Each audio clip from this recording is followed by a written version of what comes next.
Salam cerdas, salam rahayu dari Surya Lawu.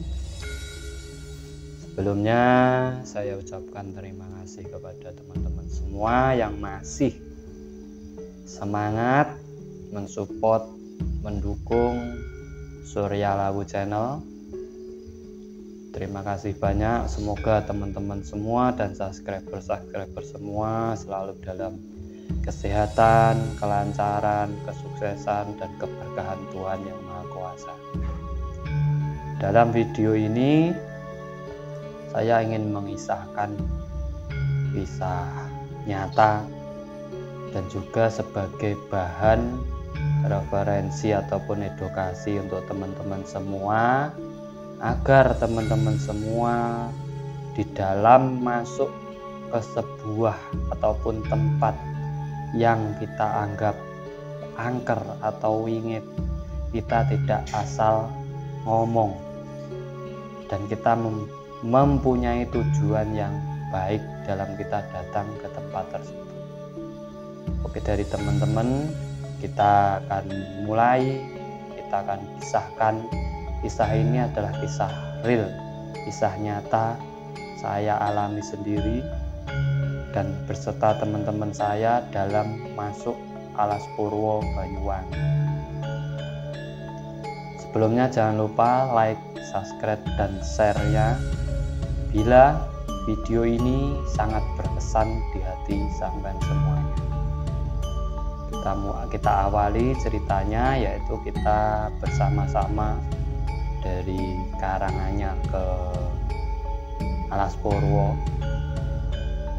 Dari Karanganyar ke Alas Purwo dalam sebuah perjalanan kita memang berniat mau ritual di Alas Purwo waktu itu. Kita kalau tidak salah itu sekitar 12 orangan kita masuk ke Alas Purwo itu. Nah, bersama-sama kita akhirnya sampai ke Banyuwangi, ke Jajak. Dari Jajak kita ke tempat orang tua saya dulu di Jajak. Habis itu kita beli sesaji, semua sudah lengkap. Kita masuk sama-sama ke Alas Purwo. Seperti biasa masuk Alas Purwo, kita mulai dari situs Kawitan, terus kita ke Pancur melakukan ritual lagi. Dari situs Kawitan, Pancur kita juga melakukan ritual. Dari Pancur kita masuk ke dalam Alas Purwo, yaitu untuk tempat ritualan di sana, seperti di Sendang Suryo, ada juga Gua Istana. Kita lanjut ke Gua Mayangkoro sampai Gua Padepokan waktu itu. Nah, dari perjalanan ini waktu itu banyak kejanggalan sudah kita rasakan dari awal itu. Seperti dari rombongan ini, dari 12 orang ini, salah satu waktu berjalan di dalam Alas Purwo itu, salah satu ada yang sendalnya lepas ataupun putus. Sebenarnya saya sendiri sudah merasa kalau dia nanti tidak akan sampai dalam perjalanan hidupnya. Mungkin dia akan putus di tengah jalan nanti dalam perjalanan hidupnya. Tidak tahu saya niatnya tadi kita masuk ke Alas Purwo tadi apa. Alas Purwo sendiri terkenal dengan mitos dan keangkerannya. Di situ memang tidak ada apa-apa, tapi bisa ada apa-apa kalau kita meyakininya. Dan dikenal dengan alas jalmo moro, jalmo mati kan. Bahkan banyak yang tersesat tidak bisa kembali dari situ. Akhirnya kita masuk, kita lalui perjalanan, senang-senang kita bawa sesaji. Akhirnya kita sampai ke Sendang Suryo. Di situ mandi, kita mandi dulu di situ semua, yang laki-laki dan laki-laki, yang perempuan dan perempuan. Di situ ada tempatnya masing-masing. Dan kita bertemu dengan petapa-petapa lainnya yang di situ sudah 7 bulan, sudah 1 tahun, sudah 3 tahun, di situ semua ada. Habis dari Sendang Suryo kita sudah siap-siap, kita lanjut ke Gua Istana. Janggalan tuh sudah semakin terasa, rasanya sudah aura itu sudah tidak karuan.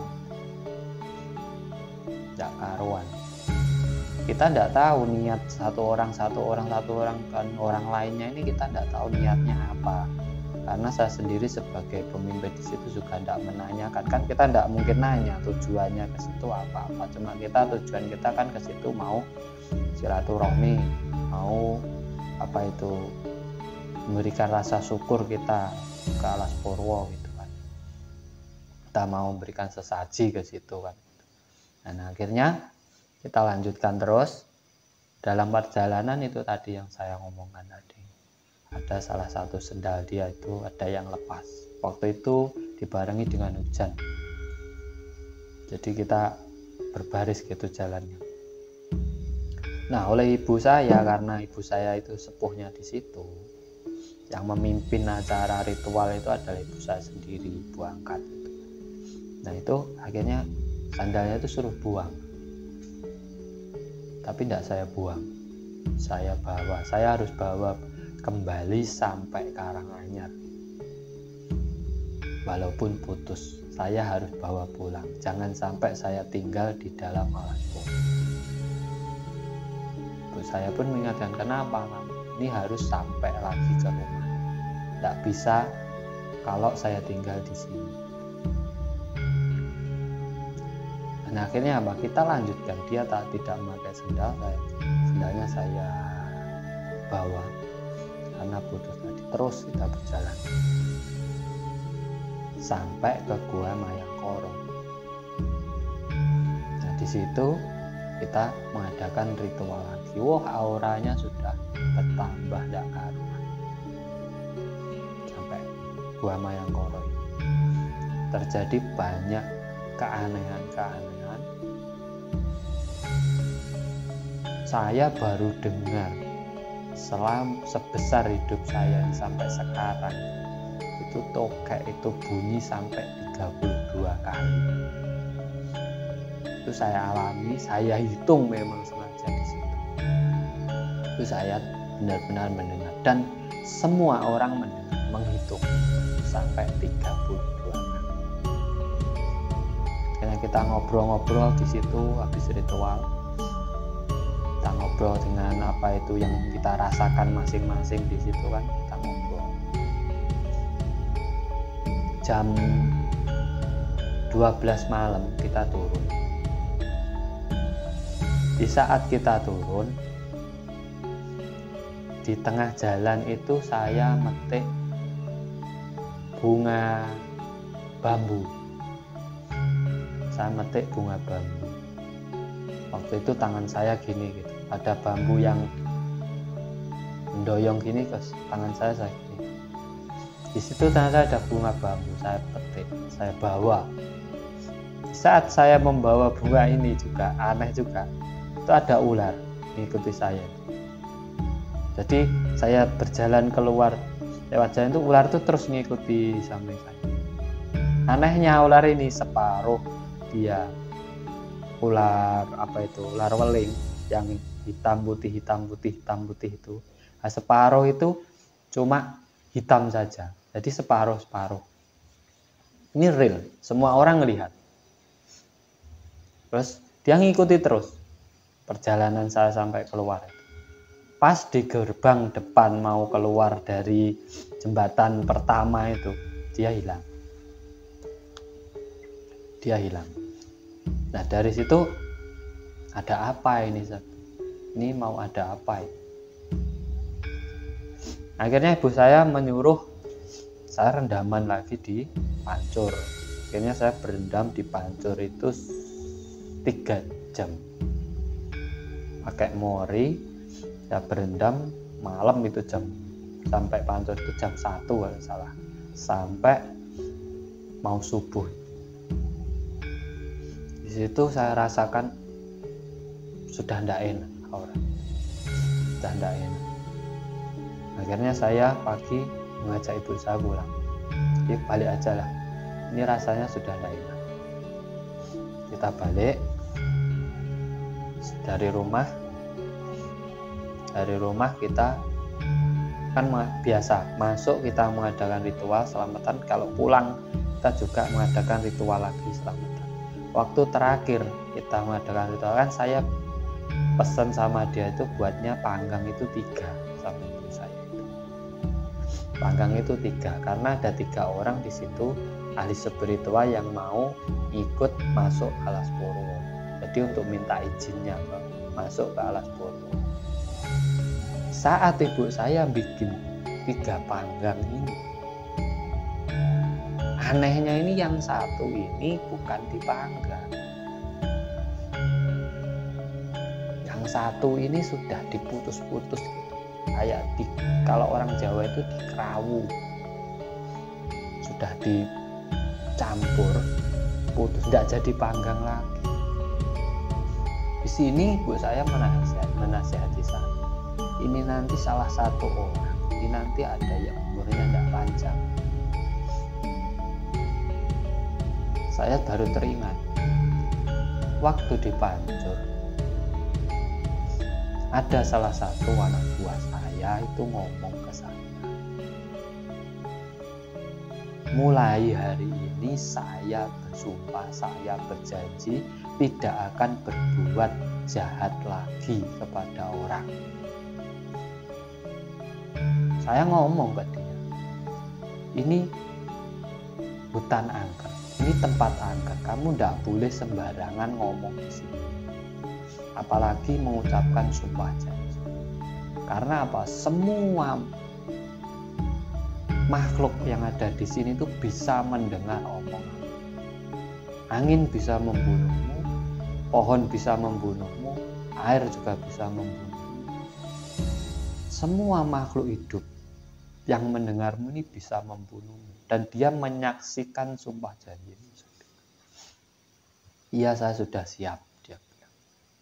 Saya tidak main-main, saya berjanji dan bersumpah kalau saya tidak akan melakukan perbuatan yang tidak baik lagi sehabis saya keluar dari Alas Purwo ini.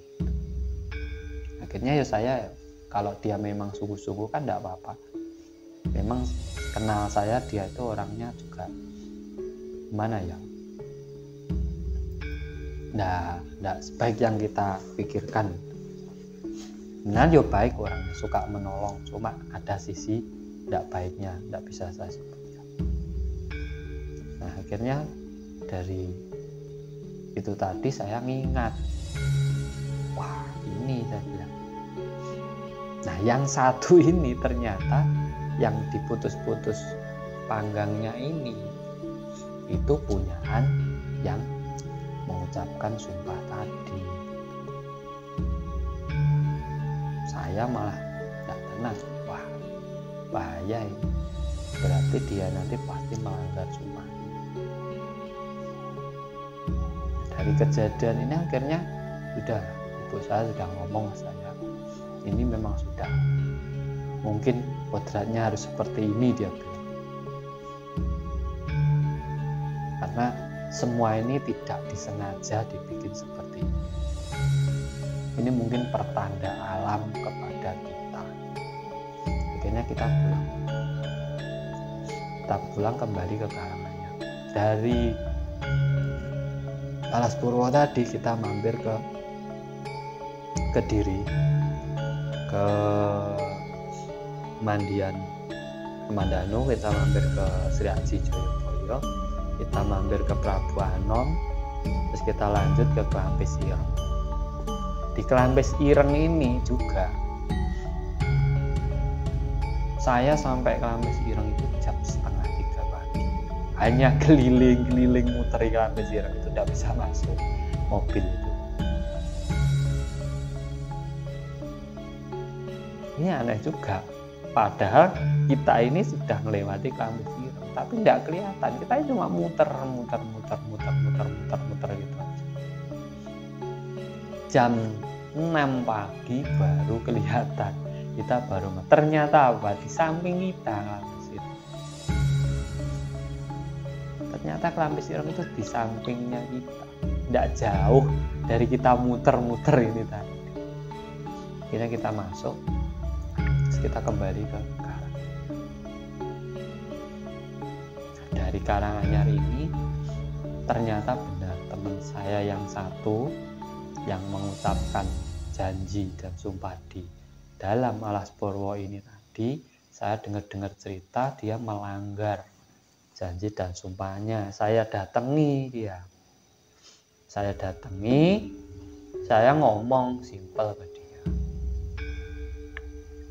Kamu ndak ingat, kamu sudah pernah mengucapkan sumpah dan janji waktu di Alas Purwo. Kalau kamu mengulangi perbuatanmu yang ndak baik ini lagi ke orang, kamu nanti akan kena imbasnya. Dia menjawab ke saya apa? Alas Purwo itu ndak ada apa-apanya. Saya sumpah janji di sana ndak ada saksinya, ndak ada yang dengarin kecuali sampean. Kan saya pernah bilang ke kamu, semua yang makhluk yang ada di Alas Purwo itu mendengarkan, menyaksikan sumpahmu. Percaya ndak percaya terserah. Kalau ada apa-apa, nanti jangan salahkan saya. Dia tetap bersikukuh itu. Kalau sumpah dan janjinya di Alas Purwo itu ndak ada gunanya. Tidak akan pernah berdampak pada dirinya. Saya sudah menasihati dia tetap bersikukuh seperti itu. Sebenarnya sangat saya sesat, karena dia salah satu seorang spiritual yang luar biasa walaupun perempuan. Nah, selang beberapa hari dari itu dia masuk rumah sakit. Dia sakit. Dan di rumah sakit tidak ada perubahan. Apa-apa tidak ada.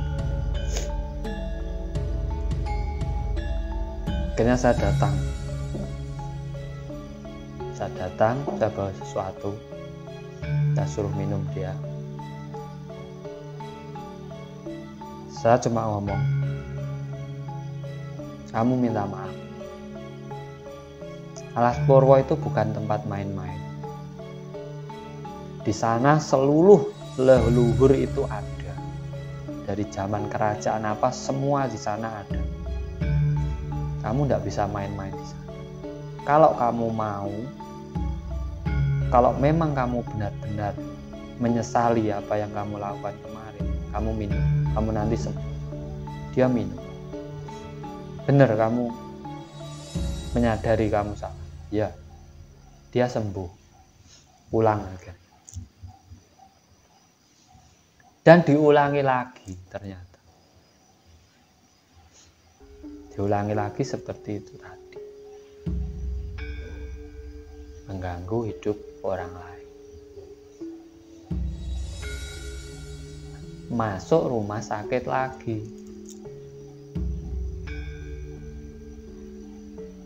Saya sudah mengingatkan.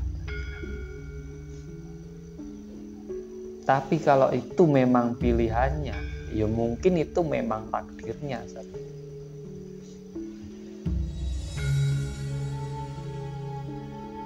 Semua orang menyalahkan saya. Katanya saya yang bikin dia seperti itu. Padahal itu adalah balasan dari sumpah janjinya dia sendiri. Merinding saya. Mungkin orangnya ada.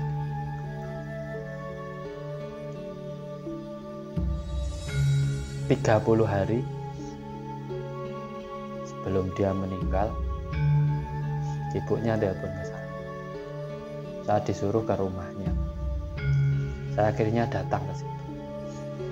Karena dia sudah tidak bisa apa-apa lagi. Saraf ke otaknya itu sudah putus.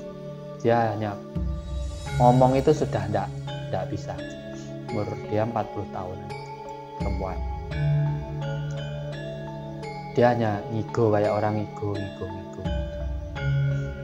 Saya datang, saya cuma ngomong, Kalau kamu memang sudah waktunya, silahkan, daripada kamu menyiksa ragamu sendiri. Minta maaflah,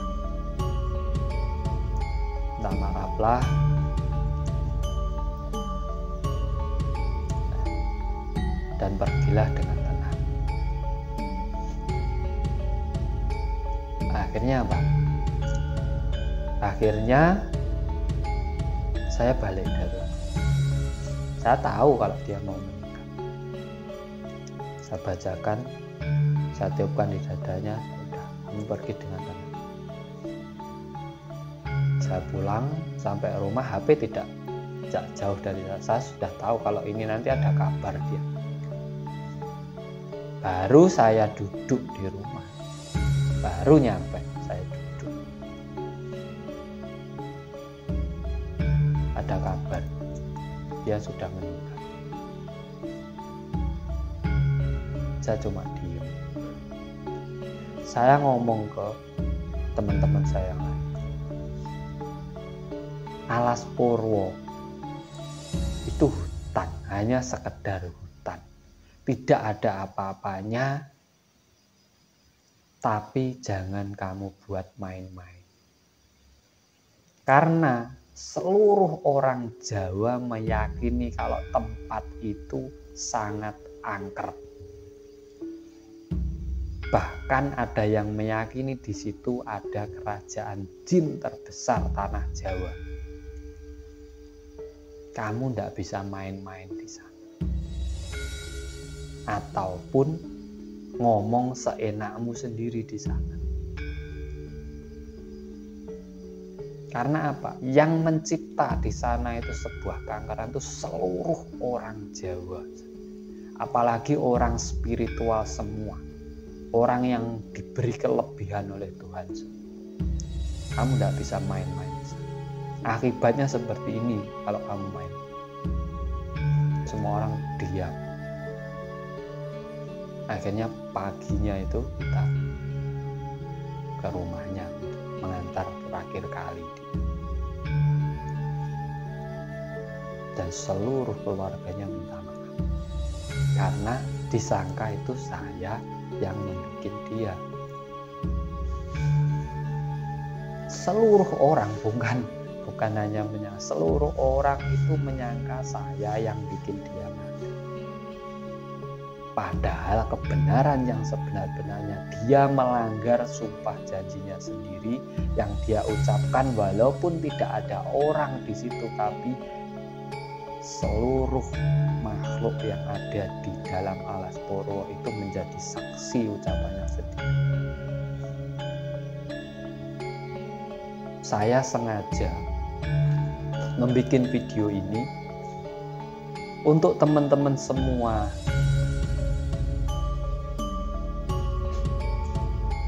yang ahli spiritual, yang sering datang ke tempat-tempat agar, yang sering datang ke tempat-tempat keramat. Entah sampean di situ mau silaturahmi atau memuja atau sampean meminta, ngomong yang baik-baik. Jangan seenakmu sendiri. Karena di saat tempat sudah dianggap keramat, itu semua orang sudah meyakini di situ. Kalau sampai tidak tahu kuncinya, sampai akan celaka sendiri. Makanya saya sengaja bikin video hanya untuk edukasi kepada teman-teman, bukan untuk pamer, tapi untuk edukasi. Niat dan tujuanmu di saat kamu mau datang ke tempat atau sesuatu tempat yang kamu anggap itu memiliki berkah, ataupun di situ yang kamu anggap angker, kamu tidak bisa main-main di situ. Pemikiranmu hanya satu orang, tapi yang mencipta di situ ribuan orang. Kamu akan kalah kalau kamu tidak tahu kuncinya.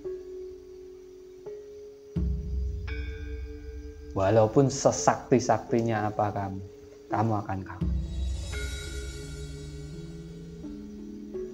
Walaupun kamu mau keturunan raja siapa, Kalau kamu seenaknya sendiri ngomong di suatu tempat yang kamu belum tahu kondisinya, belum tahu keberadaannya, belum tahu siapa di situ, dan seluruh orang menganggap tempat itu keramat, dan kamu ngomong seenaknya di situ, pasti kamu akan kejadian. Apalagi sampai sumpah dan janji. Jadi video ini saya bikin untuk referensi teman-teman semua, untuk edukasi teman-teman semua.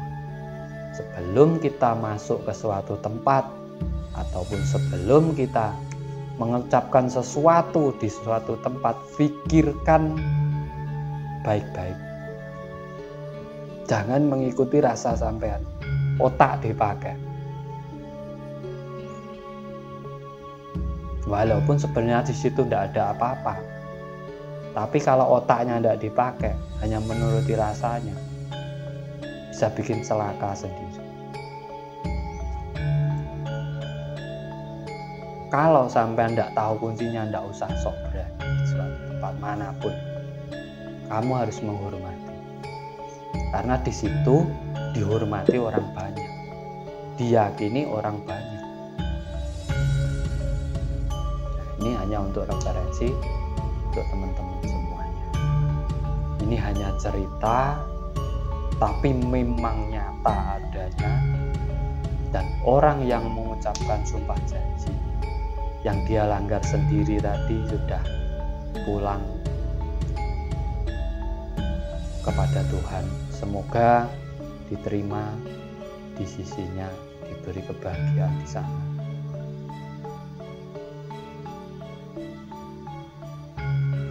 Hanya jadi pembelajaran kita semuanya, agar kita lebih hati-hati, lebih waspada dalam menjaga ucapan kita.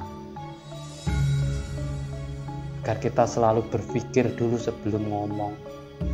Jangan hanya dirasakan bahwa di tanah Jawa ini masih banyak tempat-tempat yang tidak bisa disepelekan oleh siapapun. Ini cerita real, cerita nyata dari saya.